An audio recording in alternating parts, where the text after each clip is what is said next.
Recording in progress.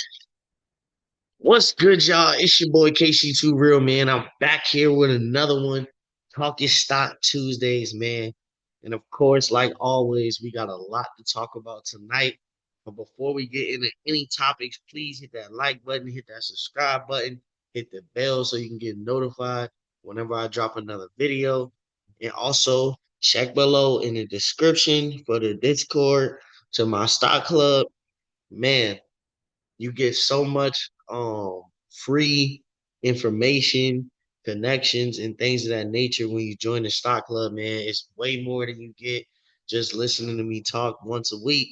You're gonna get a lot of value out of it. I mean, real time stock picks, my personal portfolio, all those type of things, man. So definitely hit that link to get in the Discord for the stock club. All right, so tonight I'm gonna do this a little bit different than I usually do. So I'm gonna kind of go through some quick news and I'm gonna do the stock picks that I'm watching, my watch list for this week, and things of that nature. I'm gonna get all that stuff kind of out the way early, and then we're gonna dive into some important topics that y'all need to know. So we're gonna talk about it, things that have been trending, and all that type of stuff. So I'm gonna get into that towards the end of the show, and then that's how we can end it off. So that way, if you just came for the stock picks and you're not really trying to just hear me yap, you can go ahead and get that out the way. And for the people that came for the juicy stuff, we're gonna talk about it at the end. All right, so let's get it. So first things first, what has the market been doing this week since last week? It's been doing pretty well. That is because of tariffs being lifted off, of course. We talked about them being lifted off of China. Now Trump is lifting them off the European Union, which we'll talk about in a minute. Um, Consumer confidence hitting new levels, high levels, which is good. Has also been driving the market confidence, consumer confidence. But like I always say, don't let the green fool you. We're still in uncertain territory. All these tariff pauses are temporary. There's still no long-term real plan, and there's a lot of things brewing. The bond market, the 30-year Treasury yield, things of this nature are still going on. Things of that nature are still going on. So those are things that you got to pay attention to, even though despite everything seems to be so padded and nice and going so well. Um, but yeah, all right. So, anyways, let's go. So let's do some quick news real quick. First thing you need to understand is the Trump and the United States postponed the significant tariffs on the European Union imports, leading to a positive reaction in global markets. So, if you've been watching these last couple episodes, you know my stance on the tariffs. I knew that they wouldn't work. Um, I guess you could say they worked in a way to just shake things up and make people start questioning things and get some motion going. But in a long term scale, I just don't see it working. I still don't. And I just feel like he's basically just using it as like, oh well, I'll just put tariffs on you if you don't do what I say. And I just don't think that's gonna work with the current state that the United States is in. Um, when it comes to the consumer confidence, the conference board's consumer confidence index increased by 12.3 points in May to 98, marking the biggest monthly gain in 4 years. So this just shows you we are really in unprecedented times, man. Um, Consumer confidence was down very, very, very low just a minute ago, and now it's coming back up because of things that Trump are doing. He's kind of falling back from some of the crazy stuff he was doing. So now it seems like things are kind of cooling off. But you know, the economy was in pretty well shape when Trump inherited it. So I mean, he really didn't have to do much to get the economy going. It was already kind of on an upswing. So I mean, as long as he kind of just sits back and just doesn't really do much, the economy was already kind of doing some stuff. But what they're not talking about is that tax bill. Now that's a whole different conversation, and it's going to add a lot of money to the deficit if it gets pushed through. So what does that mean? I don't know yet, but I know adding a lot of trillions of dollars to the deficit can't be good. So yeah, I don't see how that works out. But we'll see. We'll see, man. You know, one thing about MAGA, they think they all got it figured out. So I just want to see it all play out, man. But anyways, that's not what we're here to talk about right now. But let's keep going. So federal workforce changes. So another thing that Trump's administration is doing is they have ordered over 275,000 federal job cuts announced, affecting various departments, including the EPA, VA, and the HHS. So that's not good.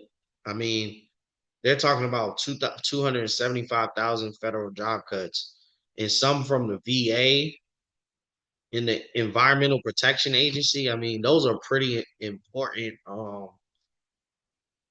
sectors. Now, I'm not I don't have access to their balance sheet, so I'm not sure if every dollar that was allocated towards them was going toward a good cause. They might have been having waste and whatever, Trump be saying they be having waste and all that stuff and they be wasting money or whatever. We don't know. Maybe, maybe not, but we'll see. And if you're a federal worker, I'm sorry. I feel your plight. Um, praying that everybody gets through this and is able to recover. Anyways, so let's get these watch lists out the way. This is my personal watch list. This is stocks that I'm personally watching. I love every single one of these. That's why they're on here. Either for the upside or the downside. Some on here I did put for the downside. Now maybe they won't go to the downside. I don't know. We're gonna see. So first things first is Carvana.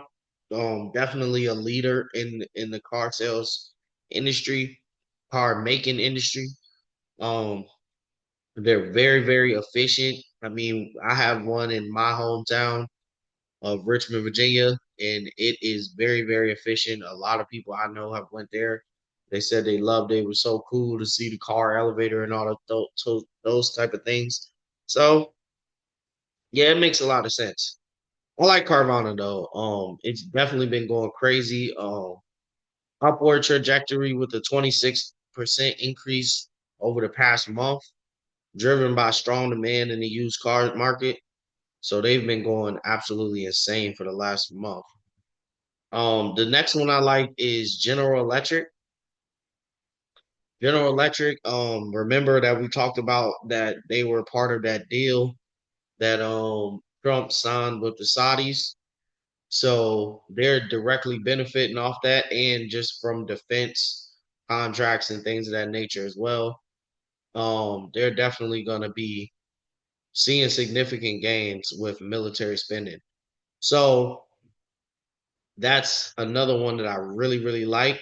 And they have surged nearly 40% this year, significantly outperforming the S&P. So another one that I love. And as you can see, these stats are from today. So this is what every single one of these current prices is and what it did today. So you can see all of these were up today. It's a beautiful thing to see. Then that's why I'm giving them to you. So Walt Disney. Walt Disney is one of my favorites that I like right now because I think it's undervalued. General Electric and Carvana are kind of expensive in my taste. I definitely think Walt Disney though is kind of undervalued for what it is, um, and how much they own. Walt Disney is a conglomerate. They're way bigger than just Disney Channel. in the Disney movies. You know what I'm saying? They own so much stuff. ESPN, Hulu, all those things. They own so much stuff. I think they own ABC maybe. They own so many different conglomerates that you wouldn't even realize that they're like a silent owner, and they do it so well. You never know that they own it until somebody says it. You're like, what? But also, they're getting in on that Saudi money too that I was talking about with General Electric because they're also building a new resort, a new Disney resort in Abu Dhabi. So that's also another thing driving their growth right now.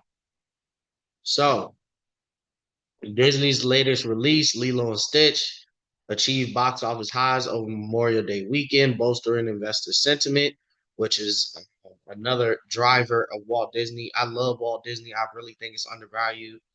I feel like it's gonna go up very, very soon. I think it could probably potentially reach at least 175 by the end of the year, around 175, 180. So we just need that push. Netflix did it, so now it's Disney's turn. All right, let's go. Also, I think they're going to be the biggest competitor to Netflix. So that's another story. But anyways, all right. So next we have US Steel, which is X, ticker symbol X. I also think US Steel is going absolutely bonkers right now. As you can see, it's up 21% today. The U.S. government will have veto power over key decisions in Nippon Steel takeover of U.S. Steel, providing assurance about domestic control. So just basically means that the government is pushing to make sure that steel is getting controlled domestically and made domestically and handled domestically, which is a good thing for steel, right? So the current price is $52. Another one that I see maybe running up another 30% before the end of the year. So that's just something to watch. Um, Google. A lot of people was counting Google out, man. I remember I made that video when I was talking about them getting hit with that antitrust lawsuit, and Google is bouncing back heavy, man. They've been acting like that lawsuit ain't even going on. They just been ignoring it. They've been coming crazy, and their AI that they're moving into with these AI innovations that they're making, which we're gonna talk about VO3. Um, yeah, it's a lot going on with Google though. I really, really like them. Another stock that I think is highly undervalued. I think Google should be the same price up there with Microsoft. The fact that it's not is crazy to me. And yeah, that's another one that I really love. Analysts, oh, so also, and it's not just my word that says it's undervalued. Analysts consider Alphabet stock undervalued, citing strong market leadership and growth potential. So that's not just don't just take my word for it. And if professional analysts are also saying it. So what's next? Apple. Apple, I'm not sure about. I like Apple, but I actually have this on here because I'm watching if it's going to go to the downside. I was very surprised that it was up today with that 2.5%. Um, I definitely was surprised about that. I thought with everything that was going on with Trump and Tim Cook, I definitely was. I was thinking that Apple was going to take a little dive today, when the market opened, but it didn't. So we'll see. Apple stock rebounded after concerns over potential tariffs on iPhones, with ongoing discussions about shifting production to India. So they're talking about moving their shops away from China production and going to India to be more US friendly because US has a better relationship with India than it does with China, which is why he um investors are still optimistic because they're talking more about moving into India. So it's not gonna come back to the US, but it'll be in India though. So it'll be a little bit better, I guess.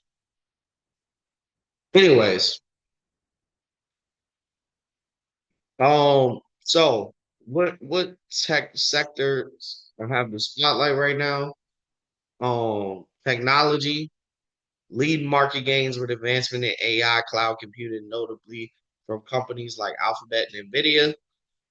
Consumer discretionary, positive consumer sentiment is driving retail entertainment stocks with companies like Disney benefit from strong box office performances. Infrastructure initiatives and mergers such as Nippon Steel's acquisition of U.S. Steel are boosting demand for materials and machinery. So these are the ones that we're paying really close attention to right now. Three sectors. Um, so what are some economic indicators that are about to come out? We already talked about the consumer confidence one. Durable goods orders decreased by 6.3% in April, primarily due to significant drop in transportation equipment orders. Pending home sales data for April 2025 is scheduled for release on May 29th, 2025, which is in 2 days, which would be Thursday. So I'll keep y'all updated if you're in the stock club on that. GDP growth. So we GDP decreased at an annual rate of 0.3% in quarter one. So we're gonna see what it does for quarter two, right? We already talked about a decrease in having the first negative quarter in about 3 years, I think it was. So we'll see. We'll see what happens. This quarter might be better because things are actually looking like it's turning around. But I'm still cautious, man. You know, the cautious man always wins. I'm not the type of guy to just be like, okay, YOLO and just throw it all out there. Like, I'm gonna play the game, but I'm gonna play it smart. You know what I mean? Like, I'm still gonna get in the market and do my thing, but I'm gonna be smooth with it. You know what I mean? But anyways, let's keep going. So let's get into these headlines. So these are the most important things going on right now. Okay, first things first. We already talked about it, but let's go deeper. Apple versus Trump. Tariff smoke on the horizon. So Trump just warned Apple that if they don't start making iPhones in the US, a 25% tariff might be coming for them. Most Apple's iPhones still get built overseas, mainly China, and while they trying to shift some work to India, that won't save them from this heat, at least not yet. What this means for us, right? So, if these tariffs were to be imposed, which I'm not saying they will, but if they were, iPhone prices could shoot up $100 if the tariffs hit. That's pressure on both Apple and the everyday buyer. Apple stock already dipped 3% off the news. Investors wasn't feeling it. Moving production to the US would cost Apple way more, like 75% more. So don't expect to switch up overnight. So people don't really understand that how much, like, it's hard to really kind of think about how much money, more money it would cost to make certain things in America. Certain things just aren't beneficial to make in America. So we're gonna see that a lot as a lot of industries start trying to shift either to America or to American allies to appease Trump in the future administrations. But we're gonna see a lot of data like that come out about how much more money they're gonna end up having to pay. And some people, I mean, it doesn't really matter. They make so much money, they can afford to pay the 75% more. But I don't know, man. We'll see. This beef might shake up other tech stocks too. The whole supply chain could catch strays. So the bottom line is this ain't just about Apple. This is a bigger combo about trade, tech, and how global money moves. Keep your eye on Apple and other big tech names all week. And like I said, today it actually was up. So, you know, we'll see. Maybe people just brushed it off. All right. So another good news for Tesla investors is Tesla is on the rise.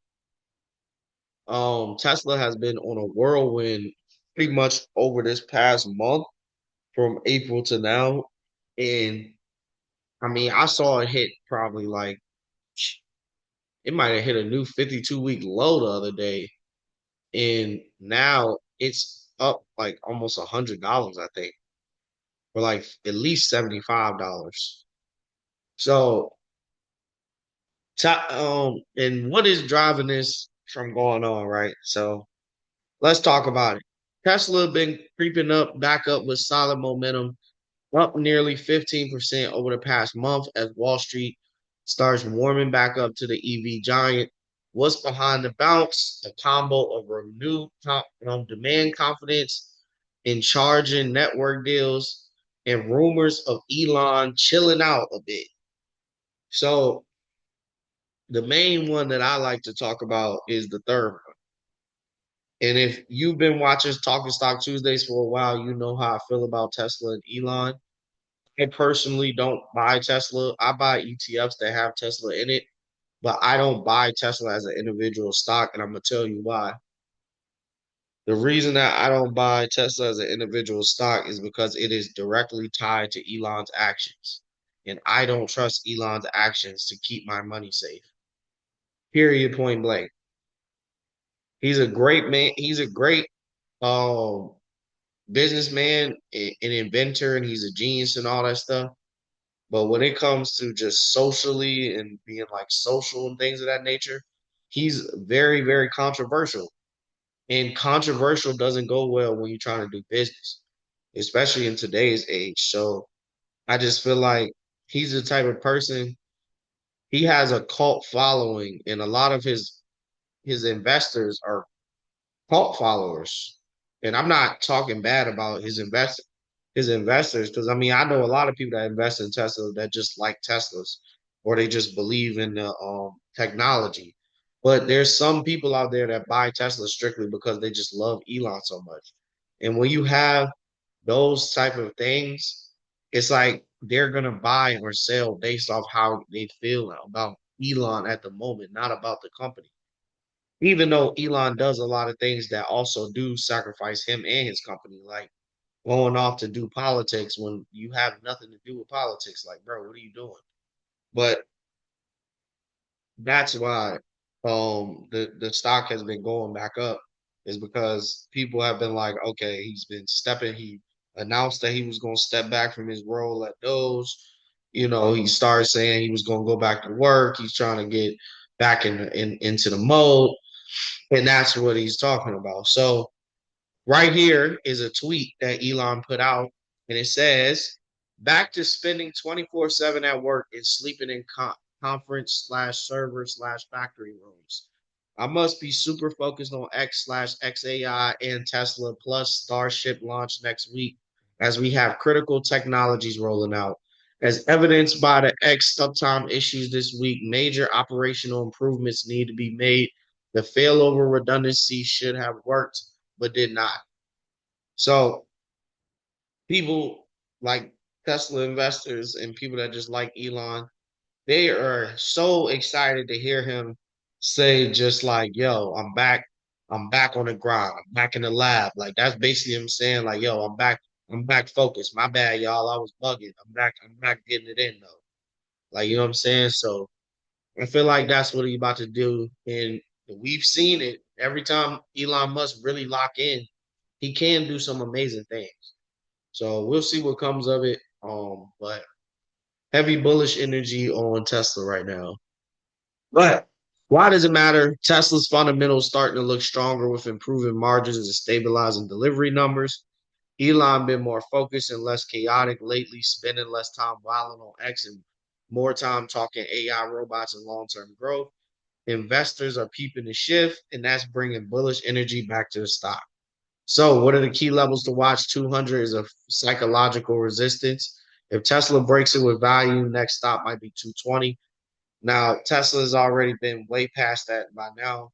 I think it's at like three something, 350. So Tesla's been on a whirlwind. But keep your stop loss tight. Elon is unpredictable, and one tweet can flip the whole vibe. So that's your main sentiments that you need to understand is, and the bottom line is Tesla got some heat again. but ride the wave smart. Elon's growth as a leader might just be Tesla's best upgrade yet. Okay, all right. Let's talk about Google. Google has really been impressing me. A lot of people were sleeping on Google and downplaying Google. I ain't gonna lie, Ian Dunlap, you might got to take what you said back. You might got to take what you said back. Nah, but I fuck with you. You my dog, but I rock with you. But yo, you did say they not in the Mag 7 no more, man. I don't know, but we'll see. So Google's next wave, meet VEO3 and more, right? So Google just pulled up with some next level heat. VEO3, their latest AI video generation model, and it's turning heads. Think OpenAI Sora, but with Google's ecosystem behind it. Here's the breakdown. VEO3 creates high quality, realistic videos just from text prompts, opening doors for creators, marketers, and tech developers. It's part of Google's push to dominate the AI race with tools integrated into YouTube, Workspace, and Android platforms. They also flex new Gemini upgrades, which is basically like their version of ChatGPT, making their AI assistant faster, smarter, and better for productivity and coding. Why this matters to retail investors, Google ain't just search, they position themselves as AI infrastructure leaders. Google stock been heating up, and this innovation could give it more upside as the wars continue. Watch how VEO gets adopted, especially if they link it with YouTube tools or cloud services. So, in Google making big AI moves, and VEO3 is proof that they're not just in the game, they're looking to run and keep Google on your radar. So, Google is doing a lot, man. I mean, geez, the bounce back is crazy. They've been in the cut really planning some stuff. I don't know if y'all have seen videos of that VEO3, but man, it's all over TikTok, man. And I ain't gonna lie, it looked like a movie. It literally looks like a live action movie. And it looks real, bro. Like it's like, bro, it looks real. Like there's like people like making up their own like documentary type style videos using it, and you really almost couldn't tell. Like I had to really squint my eyes, like, yo, is that real? Like, bro, I'm trying to tell you, the way AI is coming is crazy, bro. Like, I'm telling you, they're gonna be making whole movies with no actors. They're not gonna need actors very soon. Like, if you're an actor, you're gonna be cooked soon. Like, bro, the way that this joint looks, all they need is your face scan, and they'll make the whole movie without you even needing to be there. That's crazy. I don't know. I don't know what humans are gonna need to do with all this AI shit. Like it's like AI is so crazy. I don't know what humans are gonna even like be needed for after this. It's actually insane. But all right, so let's just keep going. Also, another thing about Google that you might want to pay attention to is Nancy Pelosi, the master investor herself, um, bought a lot of option call on Google. So you know what that means. All right, anyways, let's keep going. Okay, so Google's going crazy, and so Open AI had to shake back. It's like a war going on. One hit, the other one hit back. So Open AI has linked up with Apple's ex-employee, ex-executive, and they're linking their companies. He bought out their company for a couple $1 billion. So if you see, that is them right there. That is Sam Altman, the owner on the right of OpenAI, and then you have Joni Ive, who is on the left. He's a former Apple executive. So let's break it down. OpenAI. I don't know why I keep saying IA. I'm sorry, y'all. It's been a long day, I promise you. I keep stuttering and all types of stuff. I'm so tired right now, but I'm gonna give y'all this video, man. You know I'm here for the content. But anyways, OpenAI just made a slick move. They acquired a stealth AI hardware startup founded by ex-Apple design legend Jony Ive and backed by SoftBank. The goal: to cook up an AI-powered consumer device that could shake up the tech game. Here's the scoop. The startup hasn't even launched a product yet, but OpenAI sees big vision. Jony Ive is the mind behind Apple's most iconic products, iPhone, iMac, etc. So this partnership equals serious design and innovation sauce. Rumors say the device could be a voice-first AI assistant blending ChatGPT level intelligence with Apple-style design. Why does this matter? This could be OpenAI's first real step in the hardware, going toe-to-toe with Apple, Google, and Amazon in the smart device space. If done right, this move could expand OpenAI's reach beyond software and make ChatGPT a household experience. This ain't just an acquisition. It's OpenAI planting its flag in the future of consumer tech. Watch for more details and potential plays in the AI plus hardware lane. So they're making moves. OpenAI is making moves, man. I can't wait until they go public, man. That's gonna be crazy. When they go public, they're gonna go to the moon. I cannot wait for OpenAI to go public. But I assume right now, Microsoft is gonna benefit from this. I'm assuming they're still partnered together, so they should benefit from this. You know, OpenAI is definitely gonna benefit from this. I think this is a smart thing. Apple is taking a couple L's right now. You know, there's a lot of L's going on with Apple, man. Y'all gotta do better. You letting your best people go, get snatched up by other people. You you getting threatened to get tariffed by Trump, which I mean, I guess you can't really control that, but I mean, dang, it's like, brother, fight back. But anyways, we'll see what comes of this partnership, though. That definitely sounds like good tech to me, though. I'm excited to see where it goes. I'm kind of scared about all this AI stuff, to be honest, though. But that's a conversation for another day. I ain't gonna give you all my conspiracy theories right now. But anyways, all right, let's keep going. Okay, last one. I'm sorry, y'all. I know this one was kind of long, but we had a lot to talk about. So a lot of people was hating on quantum computing, man. I talked about quantum computing a long time ago, like months and months and months ago on an episode of Talkin Stock Tuesdays.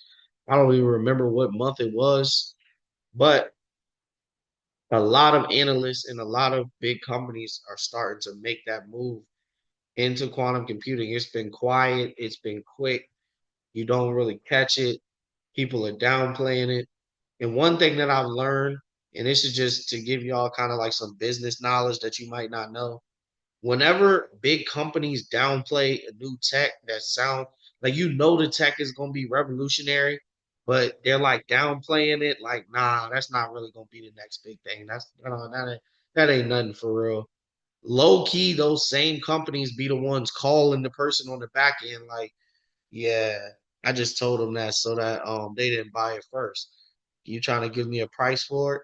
And they be buying them companies up, man. I'm trying to tell you. So sometimes you got to be weary when big banks and stuff try to like kind of sway your opinion on tech that you know is great tech, and they be like, "Oh well, it's not really they profit margins doing it, whatever." It's like, bro, everybody got to start somewhere, but you know the tech is gonna change something. It's gonna be revolutionary once they get it together. And there's big companies that are investing into this technology. It's not like it's just some rinky-dink companies like we talking about. IBM and Google are in these quantum computing fields. So I just think that's just something to think about. But anyways, let's get into it. So quantum tech been low key for a minute, but now it's catching fire in 2025. Big names like IBM, Google, and IonQ are doubling down, and governments worldwide are throwing billions at this next gen tech. What's going on? IBM just unveiled a new quantum chip promising more stability and scalability. Google is talking about commercial level quantum supremacy within the next few years. IonQ is one of the few public plays in the space, and retail traders are starting to catch on. Why does this matter? Quantum computers can solve problems that today's supercomputers can't even touch. Think faster drug development, advanced AI, and financial forecasting on steroids. It's still early, but whoever dominates this space can reshape entire industries. Bottom line is quantum ain't sci-fi anymore. It's a long game. But the money and innovation is heating up. Stay ready to move when the breakout comes. So I said it before, and I'm gonna say it again. And I know there's people that's gonna say, "Oh, this guy doesn't know what he's talking about." I think quantum computing is gonna be the next AI. Yes, there's gonna be robotics. Of course, robotics is gonna be a big thing in the future as well. But quantum computing is going to make those processing systems run so fast that they're able to give you responses and emotions and things of that nature in real time. You're going to need a super fast computer that can break down complex situations, handle complex algorithms, and things of that nature. And once that gets broken down, you're going to start seeing things happen a lot quicker. Medication. I'm thinking about the medical space. I'm thinking about the financial space. I'm thinking about the education space. I'm thinking about the cybersecurity space. So, in data space. So, that's just kind of like what we're into right now. So you gotta kind of know how to kind of detach yourself from what everybody's, saying and just kind of do your own research. But like I said, if you think I don't know what I'm talking about, I just advise anybody to go look it up. Go do your own research on quantum computing and its advancements and what it can do and what it could end up being and what it can't end up being. If you really, and you can draw your own conclusion. I always encourage anybody, anything I say on any of these Talking Stock Tuesdays, always do your own research. Even if you're in the stock club, whatever, do your own research. I don't care what I tell you. Always look it up yourself and can do your own conclusion. Because that's what's really going to help you in the end. Because I might not always be around to tell you. So, but anyways, not just something to pay attention to. There's a couple quantum computing stocks that I've been paying attention to, but not no real breakouts yet. But we'll see. We'll see what happens.